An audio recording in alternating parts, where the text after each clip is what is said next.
India का एक सपना है, एक ऐसा सपना जो हर भारतीय के दिल में बसता है। अपना खुद का फाइटर जेट बनाने का सपना। एक ऐसा जेट जो पूरी तरह से भारतीय हो, भारतीय तकनीक और मेहनत का नतीजा हो। क्यों? क्योंकि इतनी क्रूशल टेक्नोलॉजी के लिए दूसरों पर निर्भर रहना रिस्की है। जब बात देश की सुरक्षा की हो तो किसी और पर निर्भर रहना सही नहीं है। इसका मतलब है किसी और की मर्जी और टाइमलाइंस पर डिपेंड करना, और ये हमेशा हमारे हित में नहीं होता। इंडिया अपना डेस्टिनी खुद कंट्रोल करना चाहता है, खासकर जब बात डिफेंस की हो। हम अपनी सुरक्षा के लिए किसी और पर निर्भर नहीं रह सकते। इसलिए indigenous military jet engines develop करना टॉप प्रायोरिटी है।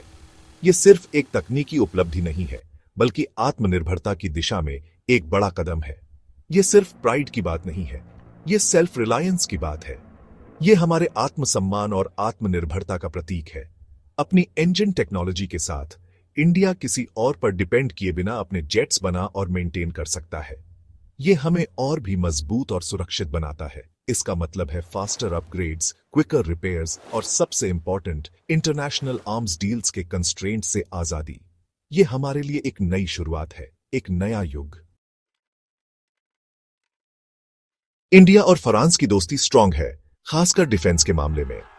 हमने डील्स साइन किए हैं, टेक्नोलॉजी शेयर की है और जॉइंट मिलिट्री एक्सरसाइजेस भी कंडक्ट किए हैं।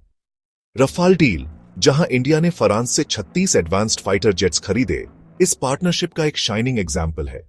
लेकिन यह सिर्फ खरीदने बेचने की बात नहीं है। फ्रांस एक ट्रस्टेड पार्टनर बन गया है, जो इंडिया के साथ उसकी अपनी डिफेंस इंडस्ट्री डेवलप करने में काम करने को तैयार है। यह पार्टनरशिप म्यूचुअल रिस्पेक्ट और एक स्टेबल और सिक्योर वर्ल्ड के शेयर्ड विजन पर बनी है। फ्रांस किसी भी दूसरे देश की तरह अपनी एडवांस टेक्नोलॉजीज को लेकर बहुत प्रोटेक्टिव है। जेट इंजन टेक्नोलॉजी खासकर एक क्लोजली गार्डेड सीक्रेट है। यह एक फाइटर जेट का दिल है और इसे शेयर करना कोई हल्की बात नहीं है। इनिशियली फ्रांस इस क्रिटिकल टेक्नोलॉजी को इंडिया के साथ शेयर करने में हेजिटेंट था। यह डिस्ट्रस्ट का साइन नहीं था, यह सिंपली नेशनल सिक्योरिटी का मामला था। हर देश को अपने इंटरेस्ट सेफगार्ड करने होते हैं, और फ्रांस के लिए इसका मतलब था अपनी टेक्नोलॉजिकल एज प्रोटेक्ट करना। इंडिया ने फ्रांस की पोजीशन समझी।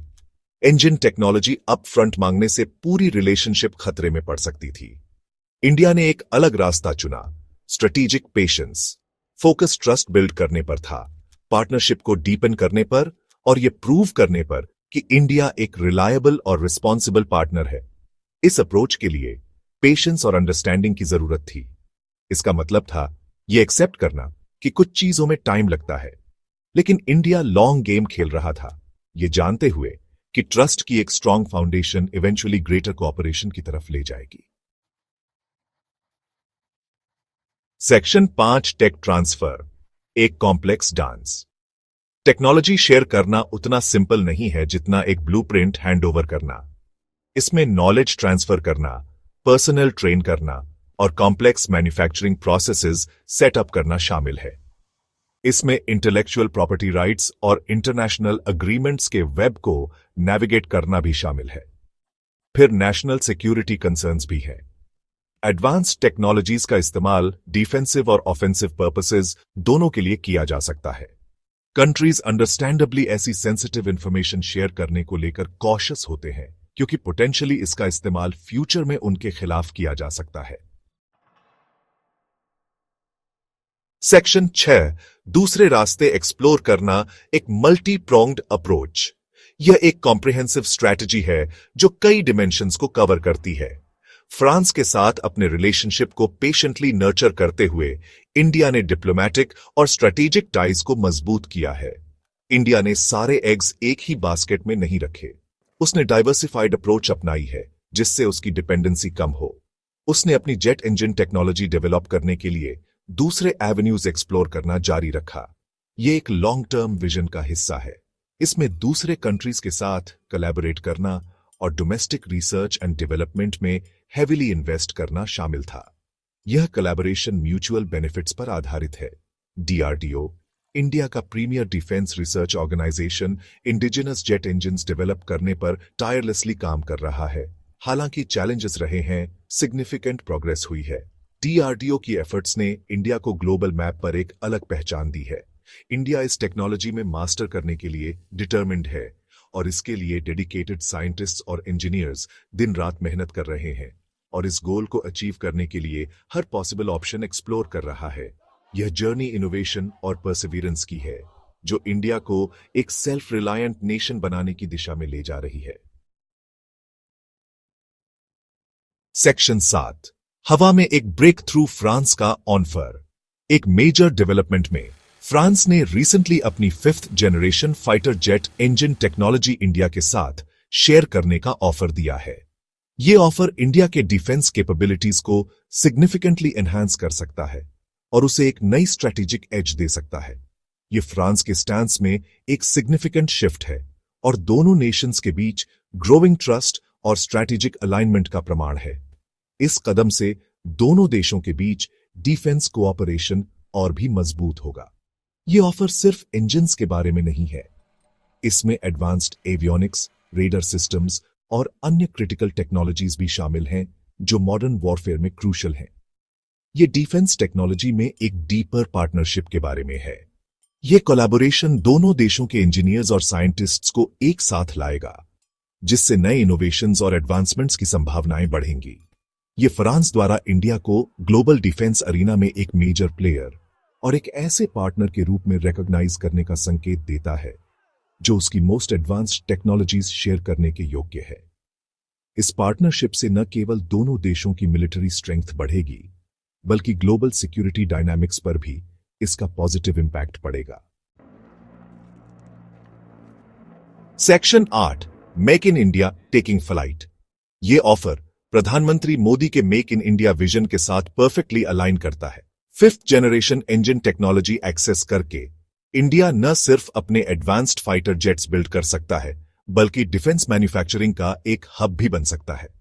इससे जॉब्स क्रिएट होंगे, इकोनॉमी बूस्ट होगी और फॉरेन सप्लायर्स पर इंडिया की डिपेंडेंस कम होगी। ये दोनों कंट्रीज के लिए एक विन विन सिचुएशन है जो उनकी स्ट्रेटेजिक पार्टनरशिप को स्ट्रेंथन करते हुए इकोनॉमिक ग्रोथ और टेक्नोलॉजिकल एडवांसमेंट को प्रमोट करता है। Section 9 Safran powering the partnership. Safran France का एरोस्पेस जायंट इस कोलैबोरेशन के हार्ट में है। रफाल डील और इंडियन हेलीकॉप्टर प्रोग्राम्स में पहले से ही एक की प्लेयर सफरान अब इंडिया की डिफेंस इंडस्ट्री में एक और भी बड़ा रोल प्ले करने के लिए तैयार है। जॉइंट वेंचर्स प्लान किए जा रहे हैं और टेक्नोलॉजी ट्रांसफर होराइजन पर है। यह पार्टनरशिप सिर्फ ब्लूप्रिंट्स शेयर करने के बारे में नहीं है, ये इंडिया में एक रोबस्ट और self reliant defence industrial base build करने के लिए साथ मिलकर काम करने के बारे में है। सेक्शन 10 शिफ्ट के कारण फैक्टर्स का कॉन्फ्लुएंस। कई फैक्टर्स ने इस एडवांस्ड टेक्नोलॉजी को शेयर करने के फ्रांस के डिसीजन में कंट्रीब्यूट किया है। टाइम के साथ ट्रस्ट बिल्ड करना क्रूशल रहा है। एक रिस्पॉन्सिबल ग्लोबल पावर और इंडो पैसिफिक रीजन में एक की प्लेयर के रूप में इंडिया का इमर्जेंस ने भी फ्रांस की थिंकिंग को इन्फ्लुएंस किया है। इवॉल्विंग जियोपॉलिटिकल लैंडस्केप, नए चैलेंजेस और थ्रेट्स के इमर्ज होने के साथ लाइक माइंडेड नेशंस के बीच क्लोजर कोलैबोरेशन की जरूरत को और मजबूत किया है। फ्रांस रिकॉग्नाइज करता है कि एक स्ट्रांग और सेल्फ रिलायंट इंडिया सबके बेस्ट इंटरेस्ट में है। Section 11 impact soaring to new heights. इस टेक्नोलॉजिकल लीप का इंडिया की डिफेंस कैपेबिलिटीज पर एक प्रोफाउंड इंपैक्ट होगा। यह इंडिया की एयर सुपीरियोरिटी एनहांस करेगा, पोटेंशियल एडवर्सरीज को डिटर करेगा और रीजन में एक नेट सिक्योरिटी प्रोवाइडर के रूप में उसकी पोजीशन को बोल्स्टर करेगा। ज्यादा इंपॉर्टेंट, यह सेल्फ रिलायंस की तरफ एक मेजर स्टेप होगा। इंडिया अब क्रिटिकल डिफेंस टेक्नोलॉजीज के लिए फॉरेन सप्लायर्स की मर्सी पर नहीं रहेगा। यह न्यू फाउंड फ्रीडम इंडिया को स्काइज में अपना कोर्स चार्ट करने और कॉन्फिडेंस और स्ट्रेंथ के साथ अपने इंटरेस्ट सेफगार्ड करने की अनुमति देगा।